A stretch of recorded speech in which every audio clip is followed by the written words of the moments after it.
जागुष्टे madam, तालुका विधी सेवा समिती तथा दिवाणी न्यायाधीश कस्तर यांना स्नेहपूर्वक विनंती करेल की आपण आजच्या या कायदेविषयक मार्गदर्शन शिबिरामध्ये बेटी बचाव बेटी पढाव या विषयावरती आमच्या विद्यार्थ्यांना मार्गदर्शन करावं.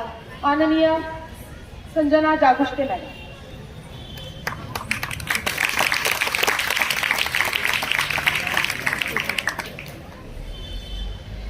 नमस्कार सगळ्यांना. व्यासपीठावर उपस्थित सर्व मान्यवर, आपल्या शाळेचे आणि विद्यालयाचे महाविद्यालयाचे सर्व उपस्थित शिक्षक, प्राचार्य आणि शेवगाव न्यायालयाचे उपस्थित सर्व कर्मचारी, शेवगाव तालुका वकील संघाचे उपस्थित सर्व विधिज्ञ आणि माझे प्रिय मित्रमैत्रिणी,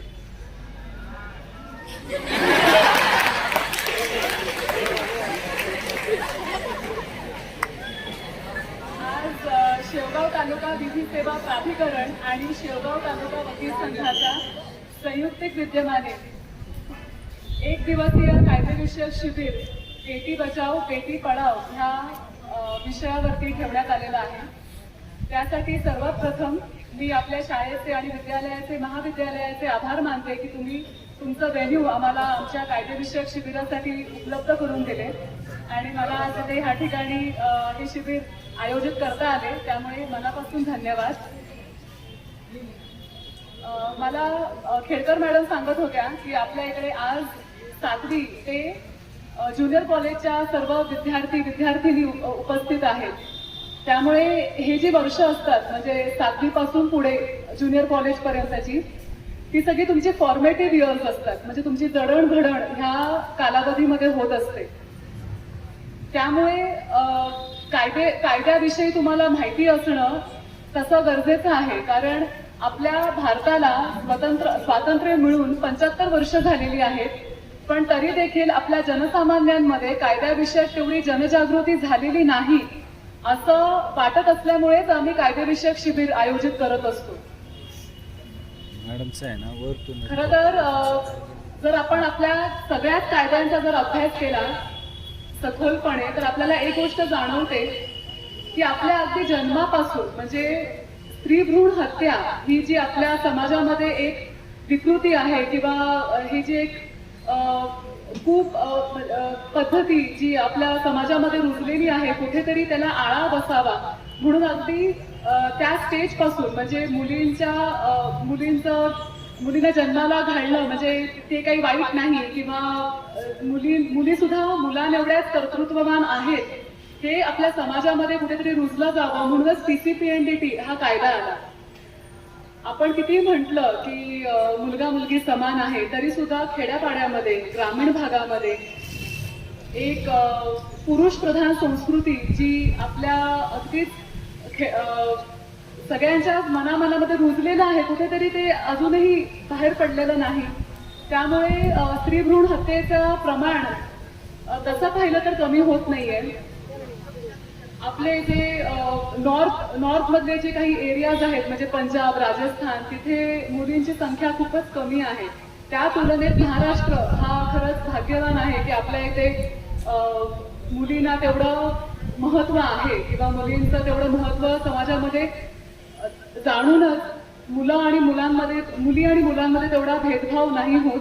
पण आपल्या भारतामध्ये असे काही राज्य आहेत जिथे हरियाणा असो किंवा पंजाब आहे तिथे खरंच ह्या गोष्टी पोहोचणे खूप गरजेचं आहे.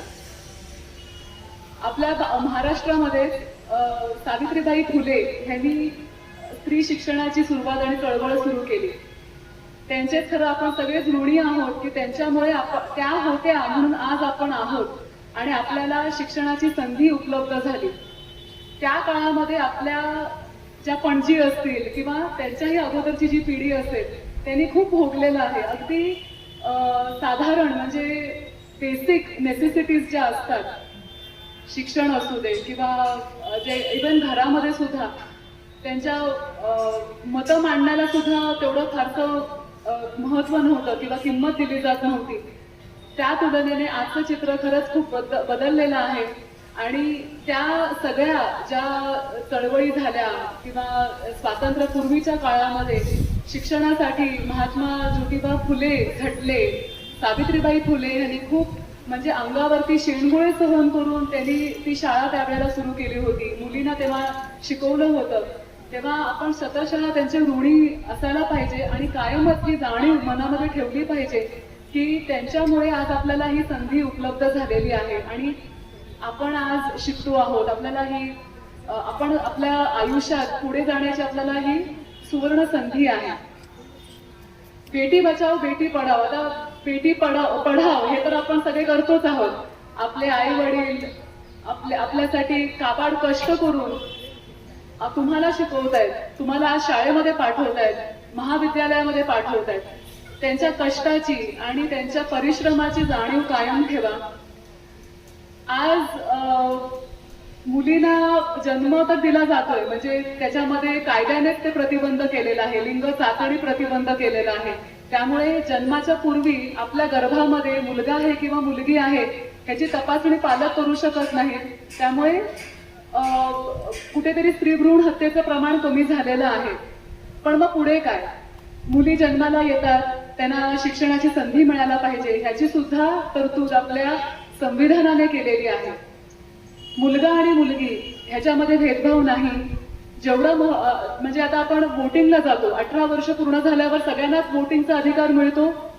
त्याच्यामध्ये कुठेही फक्त मुलंच वोट करू शकतात, मुली वोट करू शकत नाहीत असं नाही आहे ना. सगळेच वोट करू शकतायत. म्हणजे आपल्या कायद्याने, आपल्या संविधानाने मुलाचं आणि मुलीचं वोटिंगचं महत्व सारखंच आहे. म्हणजे कुठेतरी ह्या दोघांमध्ये कुठेही भेदभाव नाही असंच कायद्याने आपल्या संविधानामध्ये ते सूचित केलेलं आहे आणि त्याचाच अवलंब आज आपण करतो आहोत. आता हे जे सगळे कायदे झाले म्हणजे आता पॉक्सो कायदा आहे, त्याच्यानंतर मग महिलांचं जे कौटुंबिक हिंसाचार होण्याचं जे प्रमाण आहे, नंतर लग्न झाल्यानंतर मुलींना हुंडाबळी म्हणजे हुंडा देत नाहीत म्हणून तिचा बळी घेतला जातो, म्हणून ते हुंडाबळी कायदा हुंडाबळी होण्याचं जे प्रमाण आहे त्याचा प्रतिबंध घालण्यासाठी म्हणून कायदा आला. तर असे हे सगळे कायदे कुठेतरी महिलांचं संरक्षण व्हावं, ह्या समाजामध्ये महिलांचं स्थान जे आहे ते ओळखून त्यांच्यावरती अत्याचार होण्याचं जे इन्सिडेंट्स आहेत किंवा ज्या घटना आहेत त्याच्यामध्ये कुठेतरी घट व्हावी म्हणूनच हे कायदे तयार करण्यात आलेले आहेत, त्याची अंमलबजावणी होते आहे. पण आज आपण समाजामध्ये बघतो की महिला खरंच सुरक्षित आहेत का? हे इतके सगळे कायदे तयार केले तरी देखील जी विकृती आहे म्हणजे लैंगिक शोषण केलं जातंय मुलींचं, महिलांचं, बलात्कार होत आहेत, महिलांवरती अत्याचार होत आहेत. त्यामुळे आता गरज अशी झालेली आहे की आपल्याला स्वतःचं संरक्षण करायला जमलं पाहिजे, ते आलं पाहिजे. त्यामुळे स्वतःचं संरक्षण म्हणजे काय तर सेल्फ डिफेन्स. थोड्याफार प्रमाणात जर आपत्कालीन परिस्थिती ओढावली तर त्यामध्ये आपल्याला काय करायला पाहिजे एवढं आपल्याला माहिती असणं खरंच खूप गरजेचं आहे आजच्या काळामध्ये. त्यामुळे मी ह्या निमित्ताने प्राचार्यांना आणि सर्व शिक्षकांना असं सांगू इच्छिते की जरूर असं एखादं शिबिर आयोजित करा मॅडम, की जेणेकरून मुलांचं आणि मुलींचं थोडंफार सेल्फ डिफेन्स आपण कसं करू शकतो किंवा त्याचे काही बेसिक टेक्निक्स असतात ते तरी शिकवले गेले तरी सुद्धा मला असं वाटतं कुठेतरी जेव्हा एमर्जन्सी टाईप सिच्युएशन असेल तेव्हा त्याचा ते यूज करू शकतील आणि त्या इन्सिडेंटमधून किंवा त्या प्रसंगातून बाहेर पडू शकतील. आता मी माझं उदाहरण द्यायचं झालं तर मी स्वतः ब्राऊन बेल्ट आहे. मी माझी ब्लॅक बेल्टची परीक्षा होती ते मी देऊ शकली नाही कारण मला 10वीची परीक्षा तेव्हा त्याच्याबरोबर कोलाईड होत होती. त्याच्यामुळे मी ब्राऊन बेल्ट आहे. म्हणजे सांगण्याचं तात्पर्य असं की आपल्या पालकांनी आणि स्वतः आपण सुद्धा त्या अनुषंगाने विचार करावा की आपल्याला युट्यूब आहे किंवा जे काही माध्यमं आहेत सध्या त्याच्यामुळे इतकं डिस्ट्रॅक्शन होतंय मुलांचं. म्हणजे व्हॉट्सअप असू दे किंवा इंस्टाग्राम असू दे, युट्यूब असू दे, ह्या सगळ्यामुळे कुठेतरी मुलांचा वेळ एकतर वाया जातो, ते आपण नाहक बघत बसतो. आता इंस्टाग्रामवरती फक्त रील असे म्हणजे करण्यातच आपला वेळ वाया जातो. त्यामुळे मला आज इथे आल्यावरती एका गोष्टीचा आनंद झाला की आपल्या शाळेने आणि आपल्या महाविद्यालयाने क्रीडेला खूप महत्त्व दिलेलं आहे. क्रीडा ऍक्टिव्हिटीज तुमच्याकडे किती होत आहेत. बेसबॉल आहे, खो खो, कॅरम, बुद्धिबळ, त्याच्यानंतर मग मिनी गोल्फ सुद्धा तुमच्या इकडे शिकवलं जातं. त्याच्यामुळे ह्या सगळ्या ऍक्टिव्हिटीज मध्ये सगळ्यांनी पार्टिसिपेट करायचंय. जे जे टीम्स निवडले गेल्या, ज्या पुढे जिल्हा स्तरावरती निवड झाली तुमची, आंतरराष्ट्रीय पातळीवरती तुम्ही गेलेले आहात, सगळ्यांचं कौतुक आहे, सगळ्यांचं अभिनंदन. पण माझं सगळ्यांनाच आव्हान आहे की प्रत्येकाला काहीतरी एक स्पोर्ट्स ऍक्टिव्हिटी आलीच पाहिजे. त्याच्यामुळे काय होतं, एकतर आपलं वेळ कन्स्ट्रक्टिव्हली जातो आणि आपला जे उगाचच जे नाहक जे आता जे माध्यमं झालेली आहेत, आमच्या वेळेला ती नव्हती. म्हणजे जेव्हा मी 12वी झाले ना तेव्हा हे काही नव्हतं अस्तित्वात. म्हणजे फेसबुक होतं पण त्याच्यावर माझं अकाउंटही नव्हतं. त्यामुळे हे सगळं आता आलेलं आहे. पण तुम्हा सगळ्या विद्यार्थ्यांना मला हे सांगावंसं वाटतंय की त्यावेळेला आम्ही जेव्हा शाळेत होतो, कॉलेजमध्ये शिकत होतो, त्यावेळेला हे सगळं आमच्या रुटीनमध्ये सुद्धा ह्याचा काही उल्लेख नव्हता किंवा आम्ही त्याच्यामध्ये आमचा वेळ घालवत नव्हतो. म्हणून कदाचित मला असं वाटतं की इथपर्यंत शिकलो. पण हे जे तुमच्या बाबतीत जे झालेलं आहे की व्हॉट्सअप किंवा हे जे सगळे सोशल मीडियाज आहेत, ह्या लेवलचं डिस्ट्रॅक्शन होत आहे की आपलं एकतर अभ्यासात मन लागत नाही, आपण आपला वेळ उगाचच वाया घालवत असतो. त्याच्यामुळे ह्या सगळ्या गोष्टींमध्ये न पडता कुठली तरी हॉबी, म्हणजे अभ्यासा व्यतिरिक्त तुमचा विरंगुळा म्हणून एक हॉबी निर्माण करा. एखाद्या हॉबीमध्ये लक्ष घालून ती डेव्हलप करा. स्पोर्ट्स ऍक्टिव्हिटीजमध्ये पार्टिसिपेट करा. आणि तुमची शाळा आणि महाविद्यालय हा इतका चांगला प्लॅटफॉर्म आहे आणि इतके चांगले उपक्रम ते तुमच्यासाठी राबवत आहेत. त्यामुळे ह्याच्यामध्ये सहभाग घ्या, जास्तीत जास्त त्याच्यामध्ये पार्टिसिपेशन दाखवा. आता फक्त जाता जाता एवढंच म्हणेन की आपल्या इकडे जी मुलं आहेत, म्हणजे आता जी सगळी विद्यार्थी मुलं इथे बसलेली आहेत, त्यांना मला सांगावंसं वाटतंय की तुमच्या बहिणी आणि घरामध्ये म्हणजे आई, तुमची आई, बहिणी आणि किंवा ज्या महिला आहेत तुमच्या कोणत्याही नात्यामध्ये त्या लागत असतील, त्यांचा सन्मान करा. मुलींचा सन्मान करायला शिकलं पाहिजे आणि मुलींनी स्वतःचा सन्मान करायला शिकलं पाहिजे असं मला वाटतं. कोणताही न्यूनगंड न बाळगता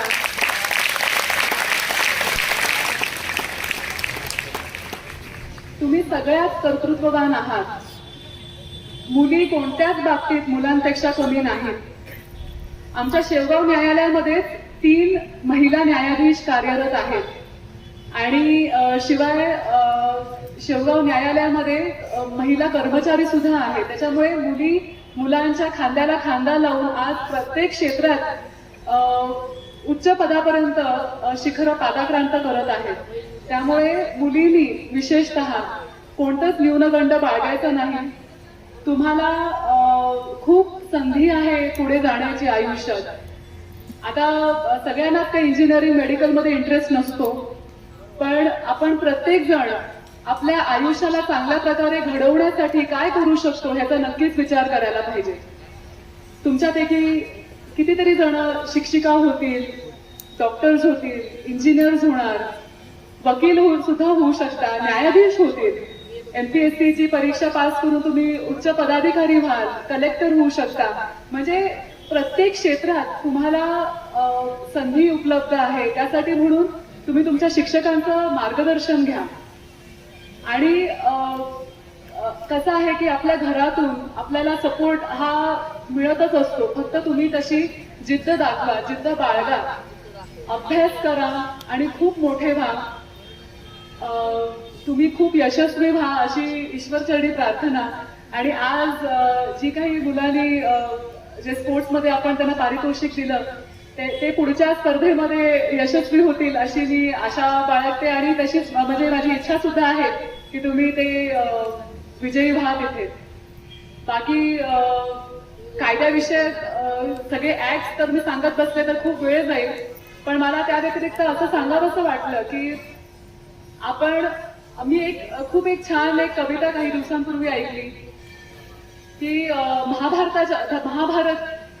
भारताच्या पूर्वी द्रौपदी द्रौपदीचं चिरहरण जेव्हा झालं तेव्हा श्रीकृष्णाने तिला मदत केली होती. पण आजच्या काळात ते हिंदीमध्ये ती कविता आहे, पण आजच्या काळात असं म्हटलं तर वावगं ठरणार नाही की उठो द्रौपदी शस्त्र उठा लो अब गोविंद नाही आएंगे. त्याच्यामुळे आपल्यालाच आपलं संरक्षण करता आलं पाहिजे. की तसं म्हणजे आपण तसं शिकलं पाहिजे, काही बेसिक टेक्निक्स तरी ऍटलिस्ट.